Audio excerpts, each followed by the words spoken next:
Welcome back, beautiful and amazing human beings, and I'm very reluctant to make this video, but I feel like I have to, which I will explain later in this video. But to start off, a lot of Trump's base, including the people at Breitbart, feel very disenfranchised with Donald Trump not keeping the majority of his campaign promises, especially with the latest ouster of Steve Bannon and his Afghanistan announcement. A large majority of Trump's base, excluding one person. Fraud.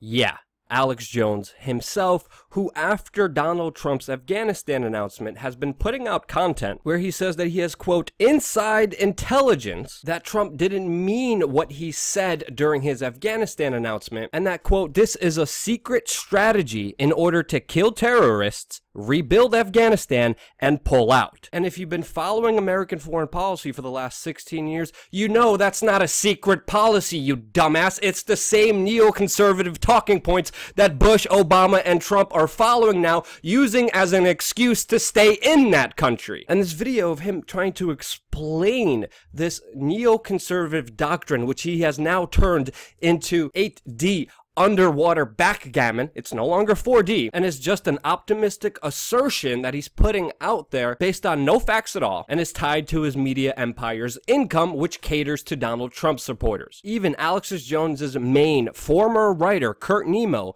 said that Alex Jones is just becoming a neocon apologist. And we're seeing those same neocon talking points being ushered by Donald Trump, who is saying we need to stay in Afghanistan because of 9/11. But I don't want to be too critical here. Let's give this calmer version of Billy Mays another chance. Let's hear it from his own mouth. Let's see what he actually believes on this very important topic. We're a big enough show now where if he's not going to tell them the strategy, because you don't tell folks what you're going to do, but then you don't want his constituents to get mad at him that he's betrayed us, I'm kind of in a quandary here. But Trump always told us what he was going to do, that he never lied to us. He hasn't lied to us, but he said, I will not tell the enemy what I'm going to do, and I will be, I don't want to say deceptive, but I will put all options on the table when we do something militarily, because you never tell folks what the options are, or then you've eliminated those options. What I think we're seeing is real presidential strategy here, and my gut is the exit is a very strong victory, pulling out with an economic deal,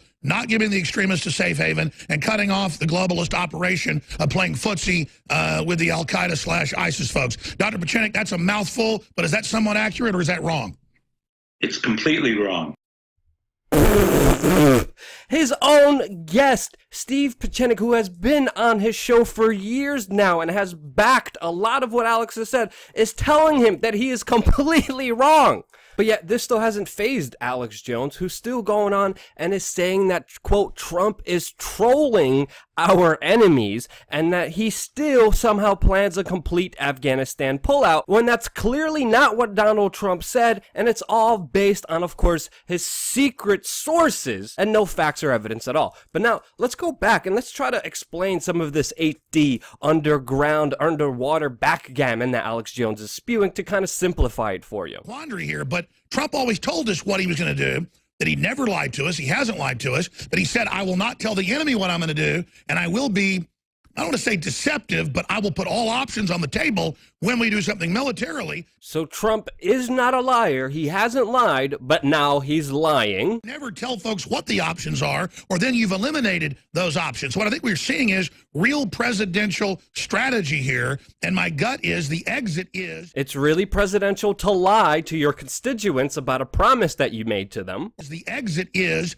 a very strong victory, pulling out with an economic deal, not giving the extremists a safe haven, and cutting off the globalist operation of playing footsie with the Al-Qaeda/ISIS folks. Dr. Pachenik, so Trump is going to stop the globalist operation that got us into this war that has been raging on for 16 years, where our servicemen and women of this country have died in, that will continue to die in. He will continue that war so he could fight and stop the people who started this war.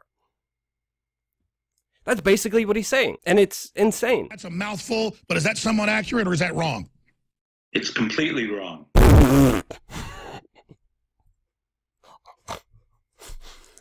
And this is happening as Donald Trump has just authorized sending an additional 4,000 American men and women of this country over there in Afghanistan for no reason at all. And now, after Steve Bannon's ouster from the White House, Donald Trump is almost completely surrounded by generals, by military contractors, and Goldman Sachs within his administration who have his ear and are deciding policy together. People like General McMaster, who's a part of secret societies like the Bilderberg Group, who we're learning allegedly showed Donald Trump photos from Afghanistan in the 1970s of women in miniskirts in order to urge him to stay in Afghanistan. This is on the heels of US-led strikes just days ago in Syria that killed over 100 people. US coalition strikes that targeted troops and forces that were directly fighting ISIS. Now, one of the things that Donald Trump did that he was praised for by his base was the very fact that he stopped financing rebel groups inside of Syria. He stopped sending them money and arms that would eventually lead into the hands of radical Islamic terrorist groups like ISIS, Daesh, al-Nusra, and others. But even though he has done that, he has not stopped being in the Air Force for ISIS when he's attacking the people that are fighting them on the ground. And at the same time he announced the cutting of funding of rebel groups inside of Syria, he announced that he would be supporting the far-right groups in Ukraine by arming them against the pro-Russian forces inside of that country. And all of this is happening as Donald Trump is directly aligning himself with the chief exporter of Wahhabism, Saudi Arabia, the #1 country that exports terrorism, a country that he has worked with and collaborated with when it comes to the attack and inhumane bombing of Yemen. Bombings like this that just happened moments ago, where 47 people were killed and 10 others were injured in an attack on a motel where civilians were targeted. Donald Trump has chosen to align himself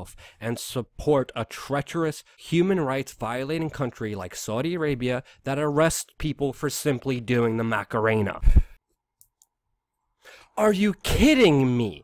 Donald Trump has outlined with his administration that he is ready to go to war with Syria, North Korea, even Venezuela, Iran, and others while continuing the policies of his predecessors that are failed and wrong. There's a reason he's expanding the military just like Obama did, boosting and increasing funding for the country that already spends more on their military than almost the entire world combined. And while programs for the poor get cut, the rich get richer, as the defense business is literally bankrupting this country, indebting our children, and will eventually end to the death of the U.S. empire. But no, Trump's different, right? And I think the president of Russia, Vladimir Putin, a man who many perceive came into power through force and intimidation, said it perfectly when he said, and I quote, "I have already spoken to 3 U.S. presidents. They come and go, but politics stays the same at all times. Do you know why? Because of the powerful bureaucracy. When a person is elected, they may have some ideas. Then people with briefcases arrive, well-dressed, wearing dark suits, just like mine, except for the red tie, since they wear black or dark. These people start explaining how things are done, and instantly everything changes. This is what happens with every administration. Changing things is not easy, and I say that without any irony. It is not that someone does not want to, but because it is a hard thing to do. Take Obama, a forward-thinking man, a liberal, a Democrat. Did he not pledge to shut down Guantanamo before his election? But did he do it? Now, I don't want to go into great detail about these men in black suits, but I will make a separate video about that, so stay tuned to this YouTube channel. Even though presidents do change, the main policies that affect us, that actually fueled the military-industrial complex, that caused death and suffering, sicknesses, and the destruction of humanity, never get changed. Meanwhile, the divisive issues, whether amongst race or sex or statues, are being pinned against us to divide and conquer us so we don't see the bigger picture here. And the picture is becoming more clear by the day, and sadly, some people don't want to see it. You could even see it in Donald Trump's announcement on Afghanistan when he was reading through a teleprompter, which many media outlets even claimed was depressingly normal. He sat there like a robot reading what someone else wrote for him, and wasn't speaking off the cuff like he usually does. This is a man who just committed a major flip-flop that he has been campaigning against ever since October 2011. He said himself, quote, "Do not allow our very stupid leaders to sign a deal that keeps us in Afghanistan through 2024, would all cost by USA, make America great again." Now, it's important to note here, Barack Obama made those same promises, had the same point of view as Donald Trump did, and he flip-flopped himself using the same secret strategy that Alex Jones talks about, fighting terrorists, rebuilding Afghanistan, and then leaving in order to justify the stay of U.S. soldiers during this insurgency. And this is not the only similarity we're seeing between Trump and Obama. They show and protect the interest of elites like all presidents before them, and continue the same failed doctrine over and over again. And I think it's only fair to say that we can no longer say Obama did this, Hillary was this bad in order to justify these moves. You cannot blame your actions that you're continuing for the same person that did it before you. Two wrongs do not make a right, and it's time to take some responsibility. And for the people who supported Donald Trump initially, they need to admit that they were duped, that they were tricked. The elites are not stupid people. It's hard to admit that you have been fooled, but this is the same thing that we're seeing almost every 8 years. George W. Bush ran as a non-interventionist president. Barack Obama promised to end all of the wars, promised to fight Wall Street. And now Donald Trump, who promised us that he would be anti-establishment, anti-globalist, has sadly become what he initially said he was against. And it's a continual trend unless we wake up, smarten up, educate ourselves, learn about this repetitive destructive cycle, and look for the answer and solution within all of us, and stop propping other individuals by giving them our power to do the right, ethical, and moral things that need to be done in this country. I love you guys. I care for you guys. I know a lot of people who are buying this disinformation that's being thrown at them, and it saddens me to see people tricked, to see people conned, to see people become hopeful to the extent that it hurts them. And it's not okay, and it needs to end now. Now, it's not very popular in the community that I'm in, the skeptic, the contrarian, the anti-establishment community that I'm in, to criticize Donald Trump. And I know I'll get flack for it, but I'm still looking forward to your constructive comments down below. And if you thought this video was helpful, share it with your friends, and support us on wearechange.org/donate, because we are not beholden to any products, partisan establishment sugar daddy money, and mostly rely on $5 donations to keep this operation going. And I appreciate you guys more than ever. Thank you again so much for watching.